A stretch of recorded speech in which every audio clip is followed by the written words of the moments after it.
benar agak kareba kaceps di sini.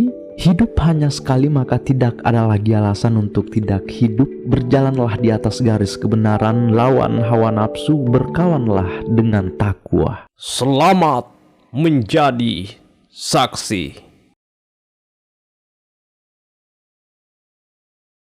Cerita dimulai dengan melihat gadis yang cantiknya bukan main, namun entah apa yang menggoyahkan hatinya hingga nangis terseduh-seduh. Pedih perasaannya, ia meneteng tas hitamnya entah mau kemana. Gadis manis ini bernama Sujin. Sebelum melanjutkan perjalanan, Sujin sempat mampir di Alfa beli minum kalengan Coca-Cola. Lalu ketika hendak keluar, kebetulan sekali Sujin berpapasan dengan seorang lelaki di pintu. Nampak lelaki itu tak terurus, rambutnya, kumisnya banyak dihinggapi debu, lebih-lebih pada pakaiannya.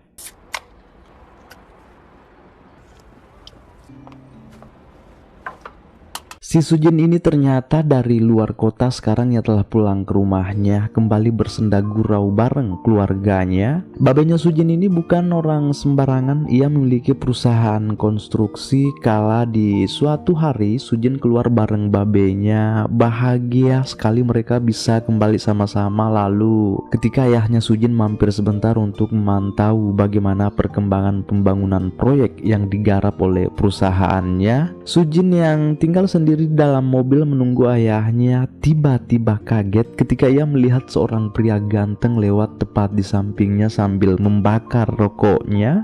Terlebih saat Sujin mulai menyadari jika pria itu ternyata orang yang pernah ia temui saat hendak singgah beli Coca-Cola tempo hari itu. Perhatian Sujin terus berpusat padanya, entah karena ia penasaran ataukah dirinya sudah mulai terpikat sejak pandangan pertama itu. Namun tak lama ayahnya sudah datang, sedang Sujin malah tambah penasaran dan bisa kita tebak jika pria ini pasti seorang buruh atau pekerja bangunan di perusahaan ayah Sujin sendiri.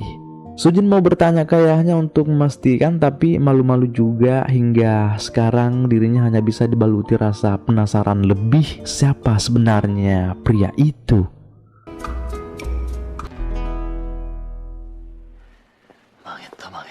Di suatu hari, Sujin dengan rekan kerjanya Budiman dilanda kepusingan karena salah satu dinding ruang kerja di kantornya belum selesai direnovasi. Akibat uang pembangunan telah dibawa lari oleh rekannya sendiri. Dalam hal ini Sujin langsung meminta tolong ke ayahnya agar dikirimkan seseorang untuk menyelesaikan renovasi itu. Ayahnya berkata, "Tenang, aku sudah memerintahkan seseorang ke sana." Lalu ketika Sujin dan Budiman sudah menunggu kedatangan orang tersebut, siapa yang menduga jika ia ternyata pria yang telah membuat Sujin penasaran selama ini. Sangat kebetulan Sujin hanya bisa terperengah dan langsung lari sembunyi karena malu-malu. Budimanlah yang mengarahkan pria itu untuk menuju ruangan yang ingin direnov.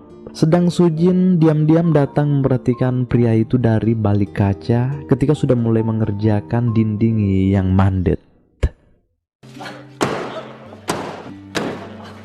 Mulai detik ini rasa penasaran Sujin makin menjadi-jadi. Ketika ia pulang dari kantor, seperti biasa Sujin kadang mampir membeli Coca-Cola dan ternyata buruh itu mengikutinya. Sujin begitu terkejut karena pria itu bersikap lancang mengambil Coca-Cola Sujin begitu saja. Berdebar-debar jiwanya Sujin bisa berhadapan langsung dengan pria yang selama ini membuatnya penasaran. Begitu Sujin sudah jalan pulang sendirian, ternyata pria itu masih mengikutinya. Tidak ada sikap cuek yang nampak. Sujin malah sangat terbuka dan mulai mengajak pria ini ngobrol sepatah kata. Namun pria ini malah ngangguk-ngangguk dengan wajah cuek misteriusnya meninggalkan Sujin begitu saja. Ia sudah naik ke mobil hardtop kumuhnya, sementara Sujin di belakang ternyata ada seseorang yang mau mencelakainya. Buruh misterius ini tidak tinggal diam.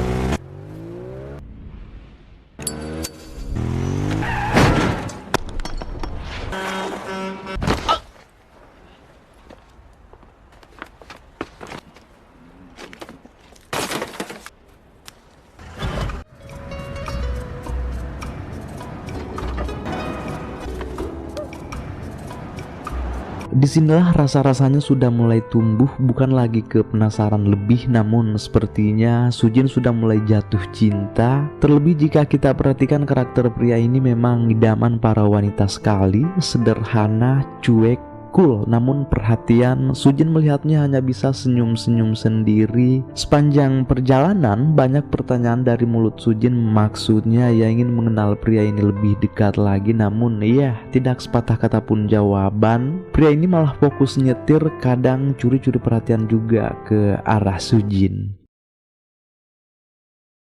Beberapa hari telah berlalu. Setelah pertemuan singkat itu, Sujin mulai kegirangan dan banyak make up. Di kantor ia selalu mencari-cari, namun pria itu ternyata sudah tidak bekerja lagi. Di sini ia sudah kembali ke pekerjaan awalnya, melanjutkan proyek pembangunan gedung besar itu. Saking nekatnya Sujin, ia terlihat datang sendiri mencari pria itu, namun hanya menemukan mobilnya. Sujin terus mencari-cari, namun tak lama ada seorang buruh yang degur lalu mengusir Sujin sebab dikira pencuri, padahal apa, ayahnya lah bos besar dalam proyek yang mereka kerjakan. Sampai di malam hari, Sujin bareng sahabat-sahabatnya masih keluyuran mencari buruh misterius itu. Kebetulan sekali Sujin benar melihatnya sedang asik nongkrong dengan teman-teman buruhnya sambil minum soju. Tak ingin menyia-nyiakan kesempatan, Sujin memberanikan diri untuk izin gabung dengan mereka. Disinilah buruh cuek itu mulai mengeluarkan suaranya. Ia sempat menyanjung Sujin. Sujin begitu tersipu malu lalu ikut gabung dengan mereka. Pede sekali si Sujin ini, ia tak segan dan langsung duduk di samping si buruh tampan ini. Seiring malam berjalan, mereka juga sudah mulai teler. Entah sudah berapa botol soju yang dihabiskan. Lalu sebenarnya kalau mereka semua di sini teliti, pasti menyadari jika ada yang tak beres di bawah meja. Tuh, lihat tangan buruh ini ternyata sedang merangkul jemari Sujin. Tidak ada respon penolakan dari Sujin, dirinya hanya bisa menikmati kehangatan cinta di malam yang tak terduga ini. Lalu ketika yang lain sudah pada bubar, mereka berdua memilih tinggal. Kedua tangan itu seakan-akan habis dilem Korea, terus tergenggam sampai si pria menuangkan gelas terakhir untuk Sujin. Pria ini berkata, jika engkau menolak minuman ini, itu artinya kita tidak akan bertemu lagi sampai mati. Namun ketika engkau meminumnya, itu artinya kita sudah menjalin hubungan dalam kurung berpacaran. Lalu bagaimanakah respon Sujin setelah mendengar itu? Ternyata ia benar-benar meminum tawaran soju.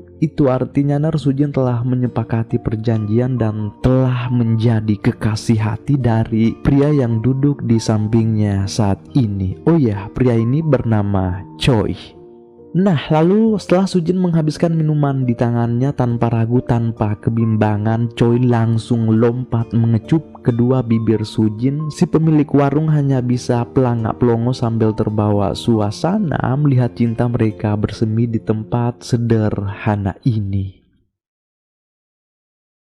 Kini tiada hari tiada malam mereka lewatkan dengan skat, yang ada hanyalah kebahagiaan. Kadang Choi mengajak Sujin main bisbol, main ke taman, tamasya keliling-keliling kota. Sangat bahagia Sujin, tak terkecuali dengan Choi sendiri. Cinta mereka telah terjadi begitu cepat. Choi juga sudah mulai mengajak Sujin main ke rumahnya yang sangat sederhana, hanya terbuat dari perkayuan dan itu terletak di tempat yang kumuh atau pinggiran pembuangan sampah. Sujin mulai menanyakan perihal latar belakang keluarga Choi juga, termasuk kemana ibu bapaknya. Namun respon Choi terlihat agak menyeramkan jika berbicara tentang orang tua. Entah kenapa malah ia mengajak Sujin untuk main kartu tebak saja. 게임 엄마는 반짝과 아빠께 지나가는 애들 다 맞추는 자 떠나가는 게 애들 다 맞으세요.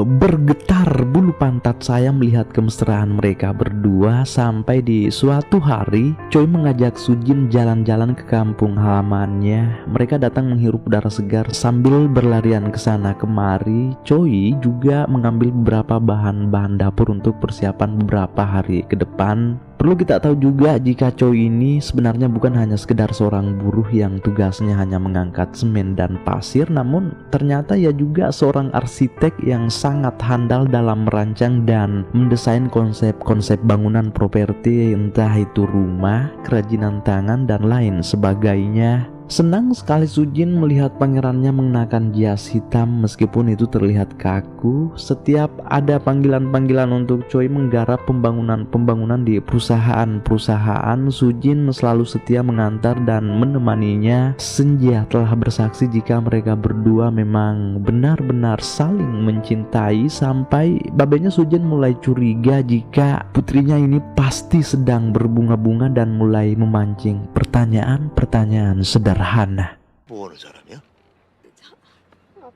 그럼 한번 보자. Sujin mengetahui jika ayahnya memintanya untuk mengajak pria yang dicintainya untuk bertemu. Ia pun datang memberitahu Choi jika dirinya memang benar-benar serius dalam hubungan ini. Maka datanglah dan menemui orang tuaku. Namun apa respon Choi? Ia menolak ajakan itu dengan alasan yang kurang jelas. Disinilah Sujin mulai meragukan perasaan Choi terhadap dirinya. Sujin terus memohon agar bisa datang jika memang mau sampai ke jenjang pernikahan, namun Choi tetap menolak dan mengutarakan yang sebenarnya. Ia berkata jika dirinya sangat tidak pantas untuk Sujin. Sujin adalah seorang putri serta anak orang kaya, sementara dirinya sendiri hanyalah orang melarat, tidak jelas keturunannya, tinggal di pembuangan sampah. Sujin berkata jika itu bukanlah sebuah perkara, sebab cinta tidak bisa diukur dengan materi, namun cinta dapat diterima dengan jiwa yang besar, kesederhanaan, tanggung jawab, serta ketulusan. Sampai akhirnya Choi benar-benar tergugah dan memberanikan diri untuk menemui ayahnya Sujin. Ayah Sujin benar-benar terkejut ketika mengetahui jika lelaki yang disukai putrinya ternyata ialah buruh atau pekerjanya sendiri. Sesaat ngobrol terlihat ada wajah tidak restu dari kedua orang tua Sujin. Sujin pun memilih keluar sendiri untuk menenangkan diri, namun hal yang tak diinginkan malah terjadi. 지분 있나? 따님께서 부모님은 한번 가보겠습니다. 내일부터 나오지 마. 수진아! Disinilah ayah Sujin mulai menyadari jika perasaan Choi ke anaknya memang tidak main-main. Penuh kepanikan, Choi langsung memapah Sujin ke rumah sakit. Setelah diperiksa, Sujin pingsan akibat pikirannya terlalu berat, bahkan sudah kurang darah katanya. Kabar baiknya, Sujin akan baik-baik saja setelah tidur yang cukup.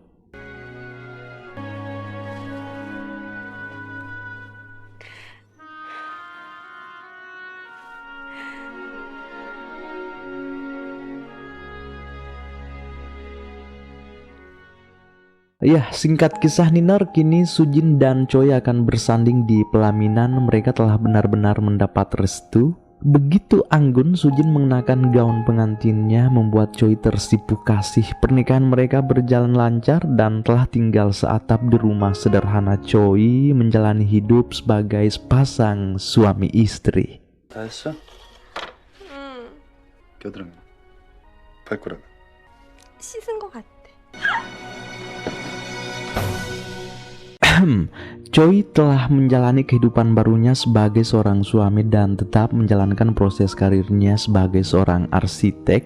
Karya dan usahanya sudah dikenal banyak orang sampai ia dipanggil oleh seorang konglomerat ke sebuah bukit. Choi dimintai pendapat ke konglomerat itu perihal bangunan apa yang cocok dibangun di bukit luas ini. Hanya butuh beberapa waktu, Choi memperhatikan segala sisi bukit. Kini sudah terlintas di kepalanya tentang apa yang harus ia bangun, dan karena ini adalah proyek besar, tentu uangnya juga besar. Kini Choi sudah memperlihatkan hasil miniatur imajinasinya kepada sang istri. Sujin tidak menyangka Choi bisa membuat desain yang sungguh luar biasa ini. Kata Choi, inspirasiku jadi semakin liar berkat kehadiranmu Sujin. Saya telah dipenuhi dengan cinta dan itu karena engkau orang yang aku sayangi hingga akhir hayat.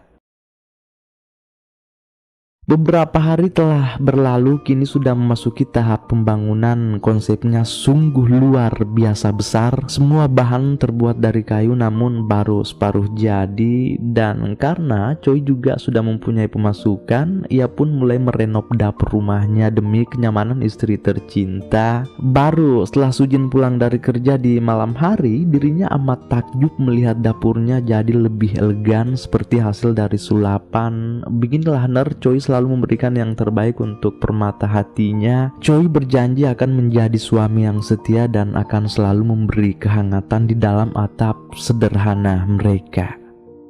Di esok harinya, Sujin terlihat mendatangi seorang dokter, entah ada keperluan apa. Baru setelah melakukan konsul, Sojun memberitahu Pak Dokter jika akhir-akhir ini emosinya kurang stabil. Kadang-kadang jadi sangat pelupa, mulai dari mematikan kompor, mematikan keran, bahkan kadang lupa membilas habis BAB. Pak Dokter mulai mencari tahu masa lalu Sujin. Sujin pun memberitahu jika dulu ia pernah menjalin hubungan dengan seorang pria yang sudah beristri bernama Lukman. Seiring waktu berjalan, istri Lukman mengetahui hubungan terlarang mereka hingga terlibat perkelahian hebat antara istrinya Lukman dan Sujin. Kata Sujin, rambutnya sampai dijambak-jambak dan mengalami benturan beberapa kali saking tidak berdayanya ia dengan emosi istri Lukman kala itu. Lalu Pak Dokter berkata jika silahkan kembali minggu depan saja, kita akan melakukan pemeriksaan lebih lanjut.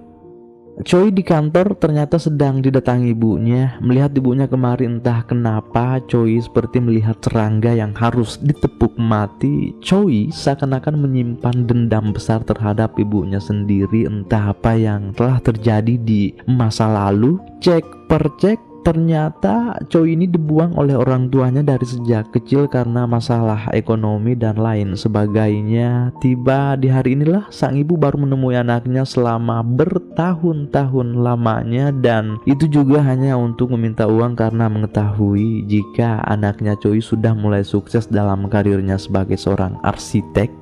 Masih terbawa rasa sakit dan dendam, Choi memilih tidak memberi ibunya uang. Ia pun langsung pulang dengan berbobot kata-kata kasar mengatai Choi brengsek, anak tak berguna. 한 쌍놈 새끼야.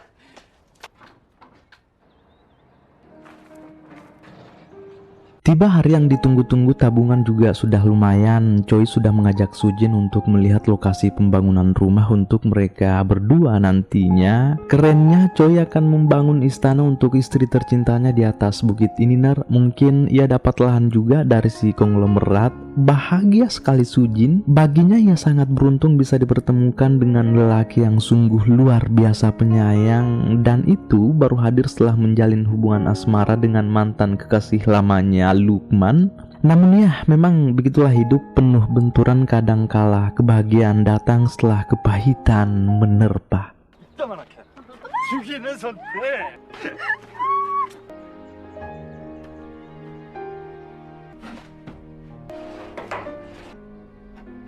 Sampai di suatu malam, Sujin kembali mempertanyakan perihal latar belakang keluarga Choi. Karena ya, mau bagaimanapun sebagai seorang istri pastinya ingin mengetahui bagaimana suaminya dibesarkan. Namun ketika Sujin mulai bertanya ke ranah orang tua, Choi selalu saja emosi, dan itu pasti ada alasannya karena tidak mungkin Choi bisa sebenci itu, apalagi ini berbicara tentang orang tua kan, orang yang telah melahirkan kita. 그래도 가족이잖아. 뭐 그렇게 힘들어? 저는 여자 도와주면 그래. 도저히 못 봤다고. Tak disangka-sangka konflik sudah mulai bermunculan. Ternyata Choi ini begitu benci dengan orang tuanya karena ia selalu dipukuli, dicampakkan, bahkan dibuang ke hutan. Beruntung ia ditemukan dan dibesarkan oleh seorang lelaki tua bernama Sugiono. Si Sugiono ini juga lah yang telah mengajari Choi cara memahat kayu yang benar dan mengantarkannya menjadi seorang arsitek seperti sekarang. Sujin hanya bisa terus menitihkan air mata setelah mengetahui bagaimana kerasnya kehidupan Choi. Di sisi lain, Sujin juga membujuk suaminya agar bisa melapangkan dadanya memaafkan ibunya, karena bagaimanapun ia tetap adalah orang tua kamu sayang. Ini bukan tentang kejahatan yang pernah ia berikan ke kamu, namun itu sudah kewajiban kita sebagai seorang anak untuk tetap menyayangi orang tua bagaimanapun adanya, ucap Sujin dengan penuh kelembutan. Memang memaafkan itu sulit, makanya hanya orang hebatlah yang bisa melakukannya. Disinilah pintu maaf Choi mulai terbuka untuk kedua orang tuanya dan meminta maaf ke istri karena telah bersikap arogan. Sungguh begitu luar biasanya Sujin ini, ia mampu menenangkan, menguatkan, serta menghibur suami tercintanya dikala pikiran itu sedang kacau berat. 자, 돈 넣고 그만 잠깐 나이면 얼마 걔도 다 맞추는 걸 찍으세요. 와! Tiba di kemudian hari, Sujin kembali menemui Pak Dokter. Entah Sujin ini mengidap penyakit apa sebenarnya, dan itu ia rahasiakan ke Choi. Bahkan mungkin hari ini Choi mengira jika istrinya sedang berangkat kerja, padahal Sujin sedang ke dokter. Dan ini merupakan sudah pertemuan yang kedua, di mana hari ini Sujin mulai melakukan pemeriksaan melalui PET scan. Namun Pak Dokter belum memberitahu yang sebenarnya penyakit apa yang diderita Sujin, karena sebab sejauh ini belum ada tanda-tanda fatal terjadi pada diri Sujin. Kini beberapa minggu telah berlalu. Seperti biasa mereka menghabiskan hari-hari bersama, namun ada yang aneh. Tingkah Sujin sekarang cukup berbeda. Ia seperti orang yang sangat pelupa. Choi sampai heran melihat istrinya seperti itu, lalu takut juga terjadi sesuatu. Di minggu berikutnya Sujin kembali menemui Pak Dokter. Disinilah Pak Dokter mulai memberitahu Sujin penyakit yang dideritanya. Berdasarkan analisa dari semua hasil tes pemeriksaan, terdeteksi ada protein tak wajar yang menyumbat pembuluh batang otak Sujin, dan itu akan membawa pengaruh pada sel otak. Sujin hanya bisa bengong mendengar ucap Pak Dokter. Terlebih penyakit Alzheimer yang dideritanya sangat langka hingga mampu membuat penderitanya bisa lupa ingatan, bahkan melupakan dirinya sendiri. Lebih parahnya lagi, kelumpuhan mental akan terjadi sebelum melumpuhkan fisiknya Sujin. Wah, ngeri ini. Mau tidak mau Sujin harus mempersiapkan diri untuk hal yang tak terhindarkan, yaitu bakal pikun padahal usianya masih 27 tahun. Itu adalah pesan terakhir Pak Dokter. Jelas air mata Sujin tak tertahankan setelah mengetahui bagaimana kengerian penyakit yang dideritanya. Bayangkan saja, jangankan dirinya sendiri bakal ia lupa, apalagi suaminya si Choi.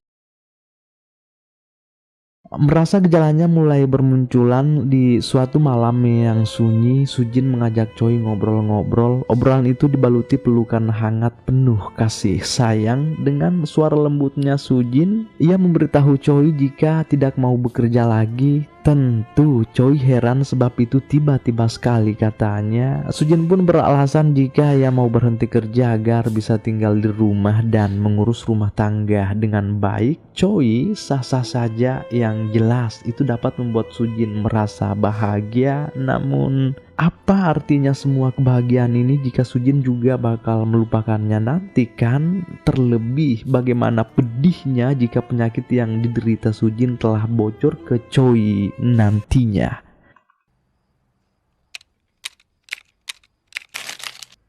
왕!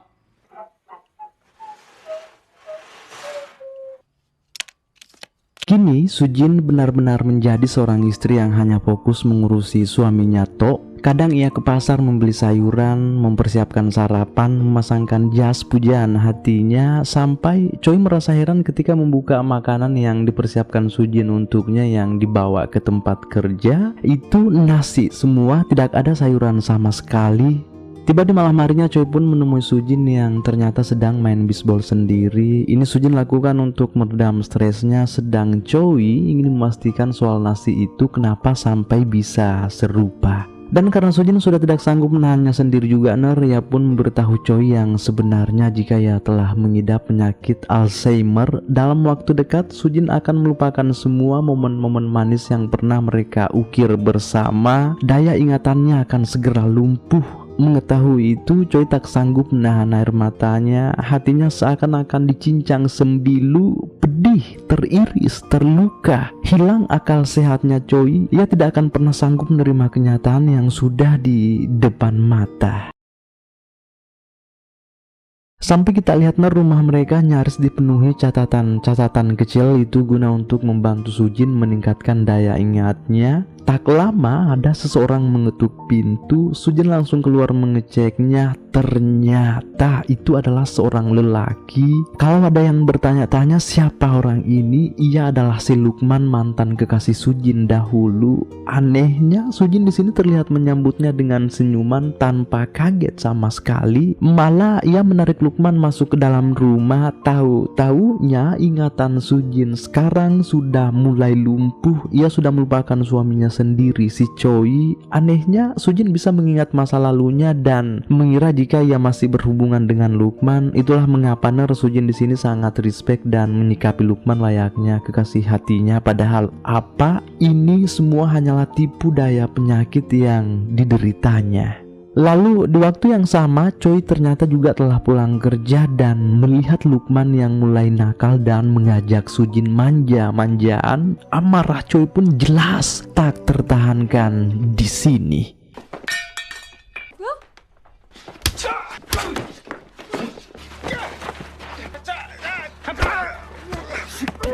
Bukan cuma Lukman yang dihajar, namun Choi juga mendatangi Pak Dokter yang memeriksa Sujin. Saking tidak bisanya menerima kenyataan si Choi ini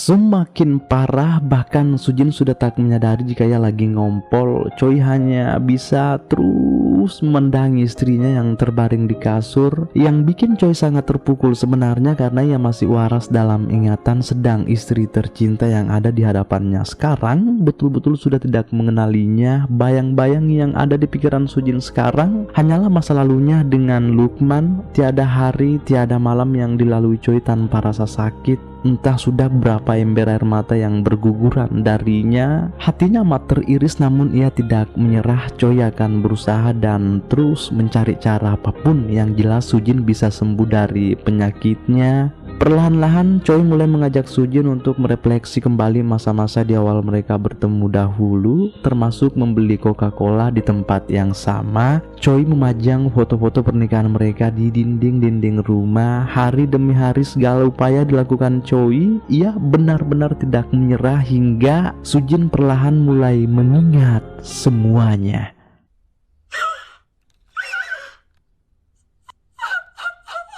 Selama berbulan-bulan lamanya sudah mulai ada tanda-tanda. Kini Choi kembali membawa Sujin membeli Coca-Cola di tempat yang sama. Agar lebih bisa merefleksi ingatan, Choi telah memanggil seluruh sanak saudara ke tempat ini, termasuk orang tuanya Sujin. Bahkan Choi juga memanggil ibunya karena ia telah memaafkannya.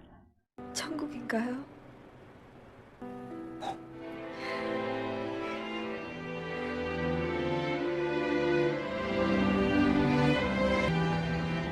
사랑해. Disinilah keajaiban Tuhan itu telah datang. Sujin bisa sembuh kembali dan kini hidup bahagia bersama Choi, suami tercintanya. Kini telah usai. Adapun hal yang bisa kita petik dari kisah Sujin dan Choi, tulis di kolom komentar ya. Selamat bersua di video selanjutnya. Bye.